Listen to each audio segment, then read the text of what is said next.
अस्सलाम वालेकुम। मैं हूँ ऑप्टोमेट्रिस्ट आमिर नियाज़ी और आज हम बात करेंगे प्रेस बायोपिया के ऊपर। What is press बायोपिया?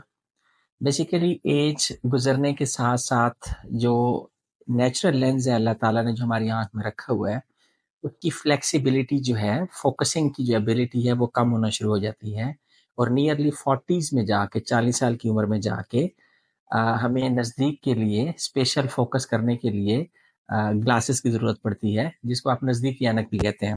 उसकी वजह सिर्फ़ ये होती है क्योंकि लेंस की जो एबिलिटी है वो कम हो जाती है फ़ोकस करने में। नियर जब आप देख रहे होते हैं तो आइज़ आपकी कन्वर्ज करती हैं, कन्वर्ज करके उसने नियर ऑब्जेक्ट पे फ़ोकस करना होता है। तो वो लेंस की हार्डनेस की वजह से, उसकी फ़ोकसिंग डिसेबिलिटी की वजह से, उसकी वीकनेस की वजह से जो कंडीशन होती है, हमें ओवरकम करने के लिए ऊपर से नज़दीक के लिए अलग से ग्लासेस लगानी पड़ती हैं। इस कंडीशन को हम प्रेसबायोपिया बोलते हैं। एज फैक्टर के साथ इसका रिलेशनशिप है बहुत गहरा। इसके अंदर बहुत सारे मिथ्स ऐसी हैं, लोग समझते हैं कि शायद उस कंडीशन में या उस वजह से नज़र ख़राब होगी, पहले ऐसे नहीं थी। जैसे आजकल एक कॉमन फैक्टर है, लोग बोलते हैं कि जी मोबाइल बहुत ज़्यादा यूज़ करते हैं, तो इसकी वजह से शायद हमें ज़्यादा प्रॉब्लम का सामना करना पड़ता है, तो नज़दीकी ऐनक जल्दी लग गई वरना पहले नहीं थी। कोविड के अंदर हमने बहुत ज़्यादा मोबाइल यूज़ किया, इंडोर एक्टिविटीज़ में तो हमें ज़्यादा लग गया।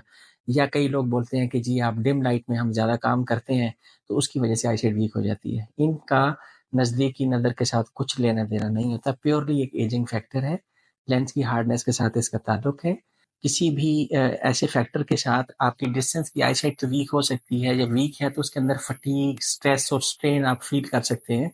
लेकिन नज़दीक का जो नंबर है, ये एज के साथ है और ये परमानेंटली आता है। विद द एज थोड़ा-सा चेंज होता है और किसी की आईसाइट वीक है या वीक नहीं है, 40s के बाद जाके उसको वन वे और द अदर जाके नज़दीकी ऐनक लगानी पड़ती है। किसी एक एक्सटेंट पे जाके 2 नंबर, सवा 2 नंबर, 2.5 या जिसको आप ढाई नंबर बोलते हैं तक नंबर जाता है आपका और वो करेक्शन आपको यूज़ करनी पड़ती है। तो अपनी आईसाइट के लिए कंसल्ट करें, ख़ास करके वो लोग जिनका नियर का वर्क ज़्यादा है, मोबाइल यूसेज है, लैपटॉप का यूसेज है या नियर एक्टिविटीज़ ज़्यादा है, तो ग्लासेस लगा के एटलीस्ट आप कंफर्टेबल वर्किंग आप कर सकते हैं, कंफर्टेबल काम कर सकते हैं, बगैर किसी स्ट्रेस और हेडेक के काम कर सकते हैं। तो जहाँ तक इसकी ट्रीटमेंट ऑप्शंस की बात है, तो आप इसमें सिंगल विज़न ग्लासेस हम लगाते हैं, सिर्फ़ रीडिंग के लिए, जिनकी आईसाइट वीक होती है दूर की भी, तो वो बाईफोकस या मल्टीफोकल्स भी लगा सकते हैं। और आजकल इसकी रिफ्रैक्टिव सर्जरीज़ भी आई हुई हैं, जो लेंस इंस्टॉल होते हैं आँख के अंदर, वो मल्टीफोकल लेंसेज़ होती हैं, तो उसके बाद नज़दीकी ग्लासेस की भी आपको ज़रूरत नहीं पड़ती है। ग्लासेस से अगर हम रिप्लेसमेंट लेना चाहें, तो हमारे पास प्रेस बायोपिया के लिए मल्टीफोकल या बाईफोकल कॉन्टैक्ट लेंसेज़ की भी एक बेहतरीन ऑप्शन मौजूद है। ऐसी बहुत सारी इन्फॉर्मेटिव वीडियो देखने के लिए हमारे यूट्यूब चैनल को आप सब्सक्राइब कीजिए। Thank you very much. अस्सलाम वालेकुम।